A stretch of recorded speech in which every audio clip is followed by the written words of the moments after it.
With the conclusion of Lexington and Concord, the British suffered 72 deaths, 182 wounded, and a total of about 254 casualties to the colonists, 93. The British use of force was based on a misreading of American temperament. They felt that the colonists would cower in the face of arms.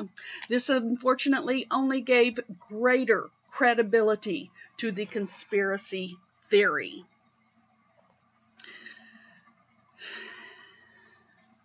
Come on. There we go.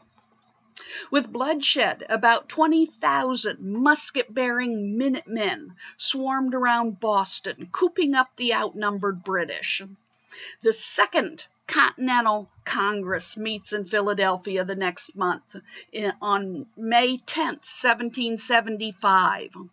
First Continental Congress had been 1774. Now, 1 year later, the Second Continental Congress meets, and this time all 13 show up in Philadelphia. Georgia, who was not in the last one, shows up. There was still no real sentiment for independence, merely a desire to continue fighting in the hope that the king and parliament would consent to a redress of grievances. We had been Englishmen for 2,000 years. We were not interested in independence so much still at this stage. Just how do we get England to let us have our way more often and not be taxed? We want the rights and privileges of Englishmen without the responsibilities. The delegates adopted measures to raise money and to create an army and navy. No, we don't want fighting, but should we need to show England we are dead serious, let's get an army and a navy together. They selected George Washington to head up the army that was besieging Boston. This choice was made with considerable misgivings. The tall, dignified Virginia planter, then 43, had never risen above the rank of colonel in the militia during the French and Indian War. He had never had more than 1,200 men under him, and that was 20 years ago. Falling short of true military genius, he was actually destined to lose more pitched battles than he won. Babe Ruth struck out more times than he hit home runs, but all we remember is the home runs. George Washington will lose more battles than he wins, but ultimately he will win the war, and that is what will matter. But while there was great misgivings as to choosing him, he was gifted with outstanding powers of leadership and immense strength of character. He was a great moral force rather than a great military mind. He insisted on serving without pay, although he carefully kept track of all of his expenses, which amounted to more than $100,000, which he required Congress to pay him for. So why choose George Washington if he's no great military mastermind? There was many Americans that could have done the job as well or better than him. Well, his selection was largely political. Americans in other sections were beginning to distrust the large New England army being collected around Boston. We have 20,000 colonists around the Boston area. Prudence suggested that a commander from Virginia, the largest, the most populous of the colonies, was necessary. Can Massachusetts go to war with England and be successful? Absolutely not. The French Empire had spent 7 years trying to subdue England, and England had won. How could one little colony take on England? They can't. That would be suicide. So we need the largest colony. We needed the most populous colony, the colony who has great economic backing to it, to be in the fight as well. And so how do we get Virginia to join the ruckus? So far, most of the ruckus has been going on in New England, Massachusetts in particular. How do we get Virginia involved? Ha ha ha. Nothing like putting their man in charge of the military. Now, suddenly, does Virginia take an interest? Oh yeah, that's our boy, George up there doing the fighting. Let's help George out. Why, I knew George when he was knee-high to a grasshopper. I seen that boy grow up his whole life. Oh yes, the Virginians suddenly take interest. That is their man running the show. And that is why George Washington from Virginia is put in charge of the military campaign of the colonists who were still not wanting independence, but a mere redress of grievances. Parliament, please look at our situation and help us out. Well, in June of 1775, the colonials seized a hill known as Bunker's Hill. This was not Bunker's Hill where the fighting took place. It was Breed's Hill. But in history, it has been misnamed because Bunker Hill was larger than Breed's Hill, but it was not Bunker Hill that the fighting took place on. Remember Boston. Let me get my thing. Boston is a peninsula with just a little attachment to the land here. And the Old North Church up here had shown the signal light to Revere, who was on the other side, the Charleston shore. This is the Charles River, the Charleston shore, waiting for the signal, one if by land, two if by sea. And then he rode off the Mystic Tide, remember, and over to Medford town, and then all the way over to Lexington, and then he's captured and spends the night in the garrison, and Prescott goes on to Concord. Well, on this peninsula, we got two peninsulas, both jetting out into the from the Charles River into the harbor there. From this location, this peninsula, there we got the peninsula. Here is the Boston Peninsula.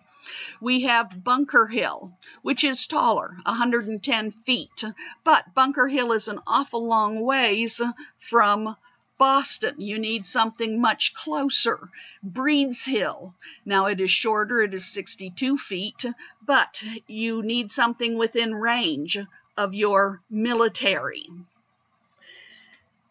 Here they menaced the enemy in Boston. The British blundered when they launched a frontal attack with 3,000 men. The British get on their ships and they come over and they launch this frontal attack on the colonists who are embedded up here in Breed's Hill. Sharpshooting, Americans. Oh, we were known for our sharpshooting, our excellent gun skills. We had to defend ourselves in the frontier against bear. We had to feed ourselves by shooting deer and other game. We had to defend ourselves from the Indians. And so we had become, as frontiersmen, very good marksmen. And we've been up here on Breed's Hill. We're not doing anything. We've got our breastworks, our landworks around us. So, yes, this is not how war goes. This is the artist who prints this kind of stuff.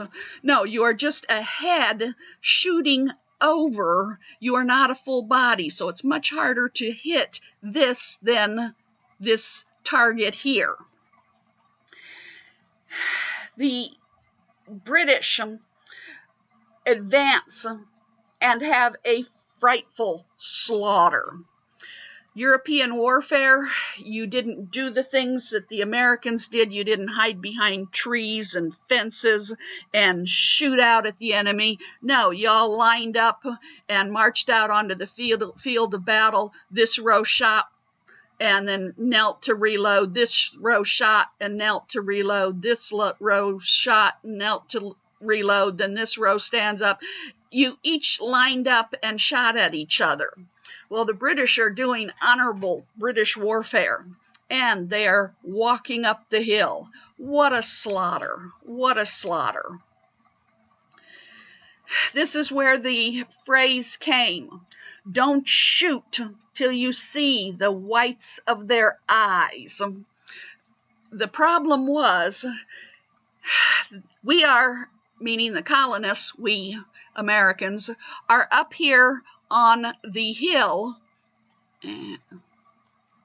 and we are shooting at the enemy. The problem is we have a limitation. Lexington and Concord has taken place. At Concord, remember, they got our supplies, our stores. We are short of musket balls. We are short of everything that we need to fight. And so as the enemy is approaching, don't just shoot random shots, which may go over, which may hit him in the knee. You want to have shots that are counted. And so the idea was, let them get close enough before you open fire. We have limited munitions, and so we have to take them out with every shot. If you can see the whites of their eyes, that means they have gotten pretty close.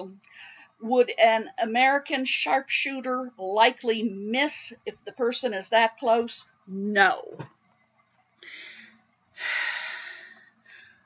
While the colonists were forced, when they ran out of gunpowder, to flee, abandon the hill in disorder, the colonists lost the battle, but the British casualty rate was so high. You've heard of it was victory without victory. Well, this was victory without victory. Had the British won? Yes, they had won. They had finally driven us from the hill. But what a cost they had for doing this. The casualties that the British suffered were 1,054 injured or killed out of the 3,000 that attacked. The colonists, did we suffer? Yes, about 400 out of our 1,500. Did we lose the battle? Absolutely. We were forced from the hill. But victory without victory. Following Bunker Hill, the king slammed the door on any hope of reconciliation. Oh, you want a redress of grievances, do you? You just had a battle against the British Army. There is no more redress of grievances. In August 1775, he formally proclaimed the colonies in rebellion, with all the implied future hangings.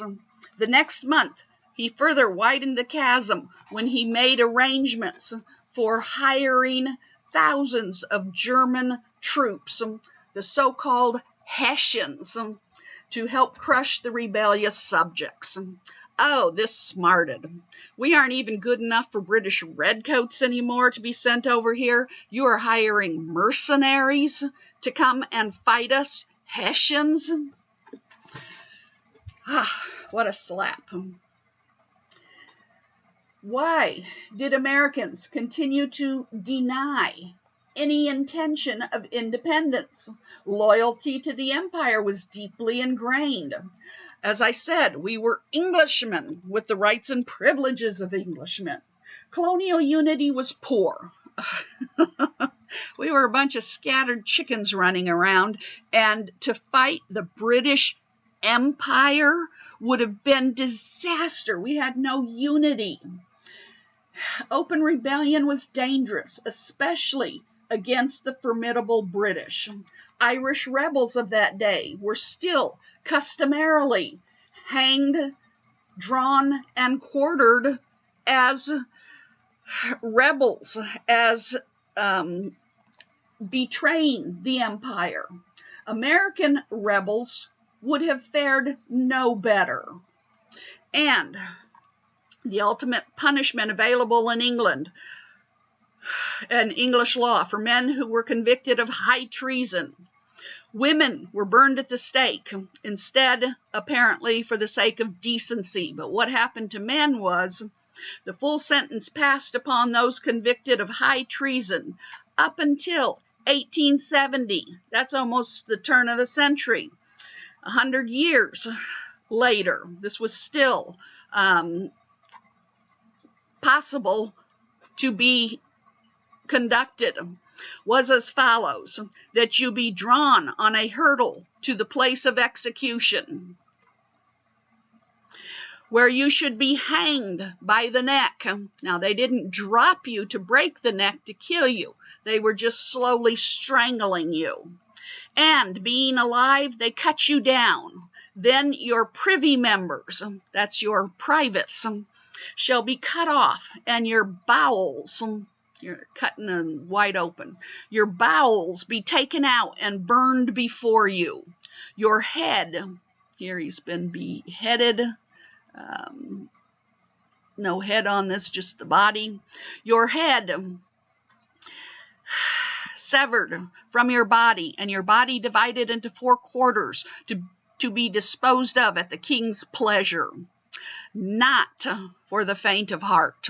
And so these ringleaders, these heads of the colonial opposition, they were on the hit list to be executed for high treason in this horrific manner. And so are we eager to go against England? No, this is a very cautious move that America is making. As late as January of 1776, 5 months before independence, the king's health was still being toasted by the officers of Washington's mess near Boston. God Save the King had not been replaced by God Save the Congress. Well, early in 1776, Common Sense was published. It was one of the most potent pamphlets ever written. Its author was the radical Thomas Paine, once an impoverished corset maker's apprentice. He had come over from England a year earlier. He is not one of our founding fathers. He has not been there through the Stamp Act, the Townshend Acts, the tea tax, all of that. He has only just arrived in the colonies, but he's a rabble-rouser, and he has unbelievable literary abilities. Now, we call this a pamphlet. Back then, pamphlets were very different.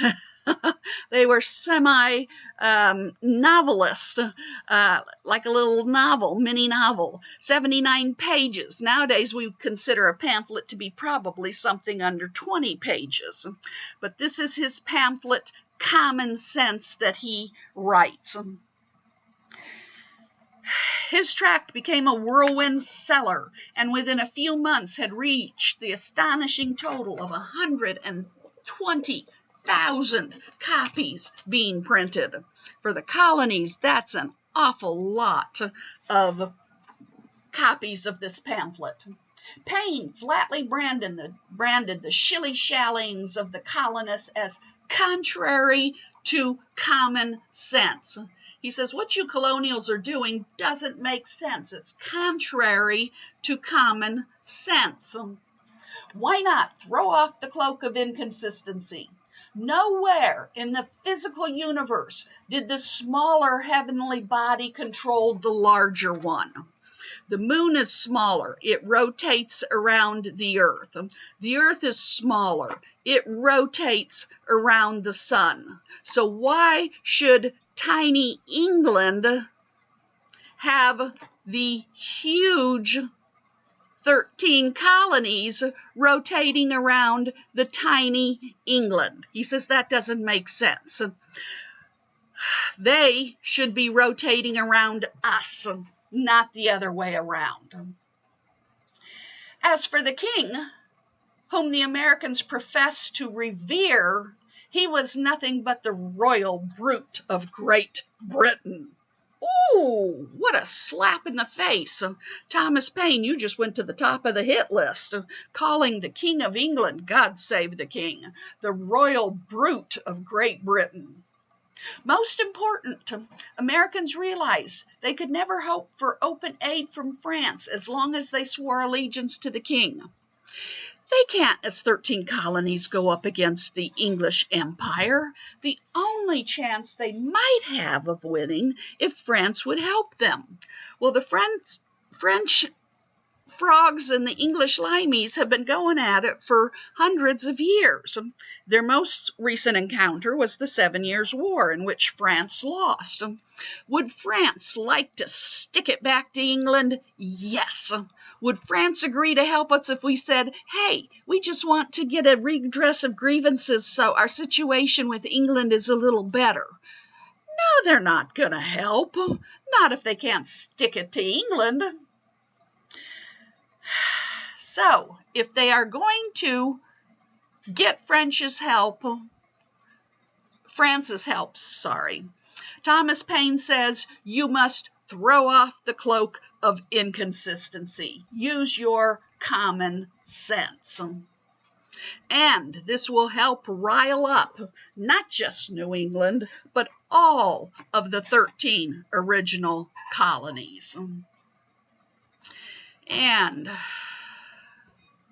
chart trade between American colonials and England. End of the French and Indian War. We have a pretty consistent amount of trade. 1771, we have a real spike there. But because of the tea tax, it begins to drop. But still, legal tea is cheaper than smuggled tea. 1775, when we finally declare independence, bam! Look at how our imports drop. We are at war with England. Are they going to supply us with anything? Absolutely not, if they can help it. And